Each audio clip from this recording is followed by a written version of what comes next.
Grabe yung ulan dito sa amin. Galit na galit. Parang gusto malaki. Para masarap ngayong lumikot ng mainit na sabaw. Tara mga kuis, maulan. Hindi tayo makapag-motor. SM na lang tayo. Tara, samahan nyo kayo mga kuis. Mamili tayo ng pangsabaw natin. Grabe yung ulan dito sa amin mga kuys, sabayan pa ng malakas na hangin. At dahil doon napakalamig at napakasarap pumigop na mainit na sabaw. Kaya ngayong araw na to, samahan nyo kami ni Ate Minyo dito sa SM Supermarket. Dahil ngayong araw na to, napagkasunduan namin ni Ate Minyo na magluto ng sopas. Saka nung nakaraang araw pa nagre-request sa akin si Ate Minyo na paglutuan ko daw siya ng sopas, yung paborito niya. Kaya dito, dali-dali na namili si Ate Minyo ng mga pangunahing sangkap sa sopas. Mas sumasarap pala ang sopas mga kuys, lalo na pag kumpleto to. Bukod pala, doon namili na rin kami dito ng mga pang-stock namin sa bahay. Dahil kahit papano mga kuys, mura din dito. So yung mga kuys, isa din sa dahilan kung bakit dito kami madalas mamili sa SM.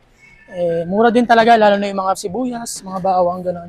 So, kaya nasabi ko mura dito mga kuys, dahil meron kaming ilang binibili dito na napagko-compare namin yung presyo sa palengke. Namili tayo nito mga kuys para pamirienda mamaya lagyan natin sa tinapay or pandesal. Ox to. Hindi tayo magpandesal, okay na. Habang nakikita ni Ate Minyo na nakukumpleto na namin yung sangkap ng sopas, kitang-kita ko sa mukha niya yung ngiti niya. At habang binabayaran ko na lahat to, isa lang sabi niya sa akin, thank you daw. So yung mga kuys, finally tapos na tayo mamili. So ang menu natin ngayon is sopas. Nagluto si Ate Minyo dahil daw malamig yung panahon. So yung next video na to mga kuys, part 2 na tayo, cooking naman.